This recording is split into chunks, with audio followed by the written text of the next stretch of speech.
নমস্কার দর্শক বন্ধুরা, দশভুজা মা ব্লগসের তরফ থেকে আপনাদের জন্য নিয়ে এসেছি মেয়েদের ব্রতকথাগুলির মধ্যে অন্যতম গুরুত্বপূর্ণ ব্রতকথা সংকটার ব্রতকথা। এটি সংসারে বিভিন্ন ধরনের বাধা বিঘ্ন, অমঙ্গল, অনিশ্চয়তা, ভয়, আশঙ্কা এই সমস্ত দূর করার জন্য বাড়ির মেয়েরা পাঠ করতে পারেন। আসুন শুনে নি সেই অমূল্য কথা। এক দেশে এক রাজার 7 রানী ছিল। কোনো রানীর ছেলে মেয়ে হয়নি। রাজা বড়ই মনের দুঃখে থাকেন। একদিন সকালে রাজা দেখলেন যে ঝাড়ুদার বাড়ি ঝাঁট দেয়নি। এই দেখে তিনি ঝাড়ুদারকে ধরে আনবার জন্য কোটালকে পাঠালেন। কোটাল ঝাড়ুদারদের বাড়ি গিয়ে দেখলো যে ঝাড়ুদার ভাত খাচ্ছে। তাই দেখে কোটাল জিজ্ঞেস করলে, এই তুই আজ রাজবাড়ি ঝাড় দিতে না গিয়ে ভাত খাচ্ছিস? ঝাড়ুদার বলল, কি করব হুজুর, ওই আটকুড়ো রাজার মুখ দেখে আমার দিনের বেলায় কোনোদিন ভাত জোটে না, সেই জন্য আজ খেয়ে যাচ্ছি। এই কথা শুনে কোটাল রেগে গিয়ে রাজাকে সব কথা বলল। শুনে রাজার না ভারী দুঃখ হলো। আর কাউকে মুখ দেখাবেন না বলে দৌড় দিয়ে বসে রইলেন ঘরে। এমন সময় এক সন্ন্যাসী এসে রাজাকে ডাকলেন। রাজা তাড়াতাড়ি বেরিয়ে এলেন।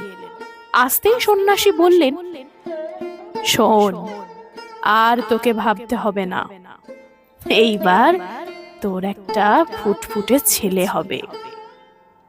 এই বলে একটি শেকড় দিয়ে বললেন, এইটে বেটে রানীদের খেতে বল, তাহলেই 7 রানীর 7 ছেলে হবে।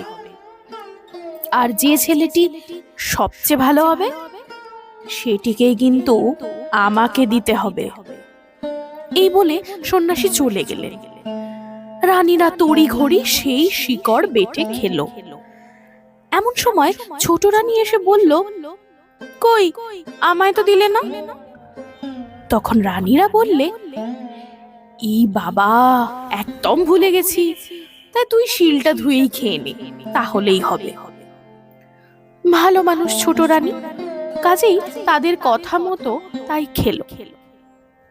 তারপর সকলের গর্ভ হলো। 10 মাস 10 দিনে সবাই প্রসব করলে। কিন্তু ছেলেরা কেউ বা কালা, কেউ বা কানা, কেউ বা খোঁড়া এইরকম হলো। আর ছোট রানী একটা শাক প্রসব করলো। রাজা তাই দেখে ছোট রানীকে ত্যাগ করলেন। ছোট রানী মনে দুঃখে একটি কুঁড়েতে সেই শাঁখ নিয়ে বাস করতে লাগলো। রাত্রে ছোট রানীর মনে হতো কি যেন তার মাই খাচ্ছে, কিন্তু জেগে উঠে কিছুই দেখতে পেত না। একদিন ছোট রানী রাত্রে ঘুমাবার ভান করে শুয়েছিল। খানিক পরে দেখলো শাঁখের ভেতর থেকে একটা সুন্দর ফুটফুটে ছেলে বেরিয়ে এলো। তাই না দেখে ছোট রানী তাড়াতাড়ি উঠে সেই ছেলেকে বুকে করে নিয়ে শাঁখটা ভেঙে দিল, দিয়ে বলল, আর আমি তোমায় ছাড়বো না। ছেলেটি বলে, মা, তুমি কি করলে? সেই সন্ন্যাসী আমায় এইবার এসে ধরে নিয়ে যাবে।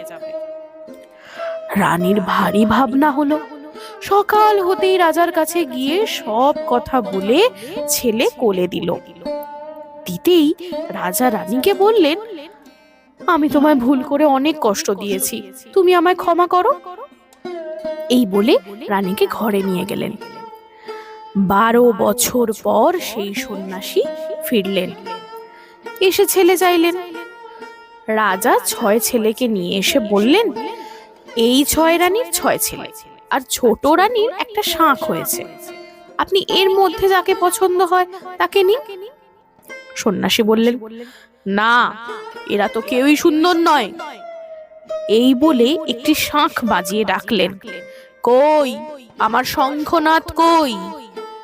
সন্ন্যাসী ডাকতেই ছোট রানীর ছেলেটি ছুটতে চলে এলো।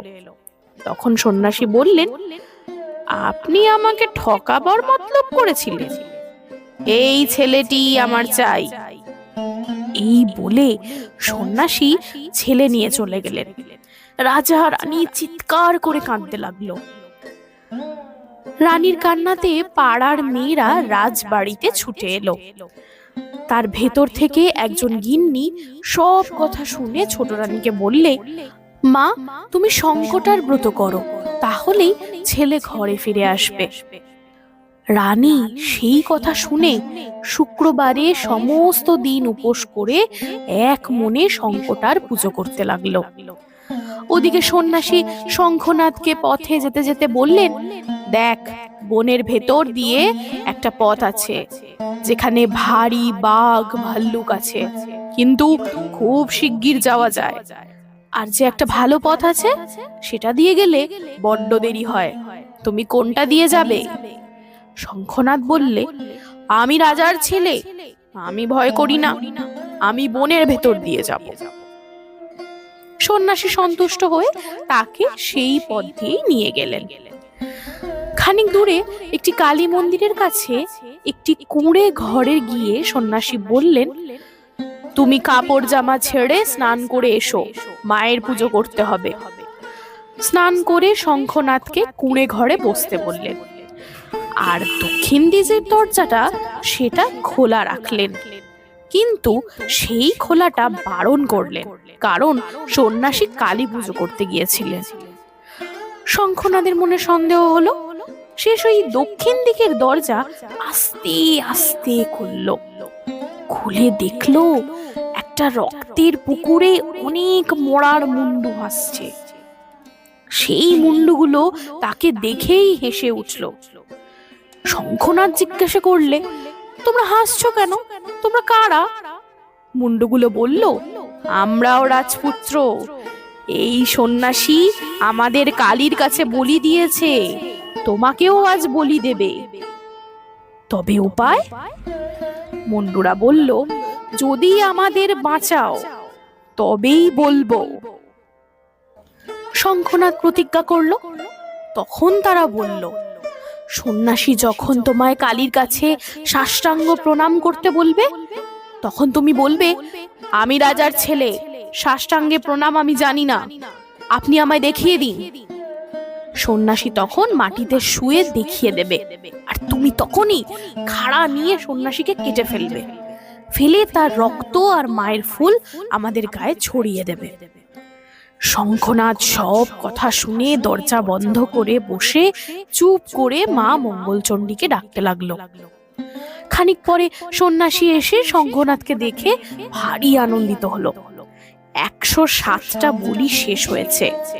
এটা হলেই তার মনস্কামনা সম্পূর্ণ হবে। শঙ্খনাথকে নিয়ে তিনি কালীর কাছে গেলেন। তারপর বললেন, মাকে সাষ্টাঙ্গে প্রণাম করে যাবে, চলো। শঙ্খনাথ বললে, আমি রাজার ছেলে, কি করে সাষ্টাঙ্গে প্রণাম করতে হয় আমি জানি না, আপনি আমায় দেখিয়ে দিন।